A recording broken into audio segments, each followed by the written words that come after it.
La stabilizzazione dei precari negli enti in dissesto, arriva la dichiarazione della CISL funzione pubblica, la battaglia non è ancora vinta. Con l'approvazione della finanziaria regionale è stata garantita la proroga fino al prossimo 31 dicembre 2025 dei precari dei comuni in dissesto in procedura di riequilibrio, categoria in cui rientrano i centri di Favara, di Castelterme e di Porto Empedocle. È un risultato cui si è arrivati anche grazie al contributo deciso a livello locale quanto regionale della CISL Funzione Pubblica.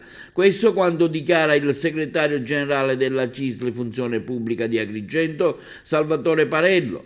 Quella che è stata votata è una norma di salvaguardia che proteggerà per il momento dei lavoratori che attendono da anni un futuro, ma che non rappresenta la fine di una battaglia che in tutti questi mesi ci ha visto impegnati in assemblee e incontri, aggiunge Parello. Il nostro impegno sarà quello di agire presso i comuni e le amministrazioni perché provvedano al più presto ad allinearsi con i bilanci mancanti per procedere alle stabilizzazioni del personale a tempo determinato. Inoltre chiederemo con forza ai parlamentari agrigentini, continua Parello, di provvedere all'inserimento e all'approvazione di un emendamento nel cosiddetto mille proroghe che consentirà di procedere da subito alle stabilizzazioni in considerazione del fatto che si tratta di una spesa eterodiretta.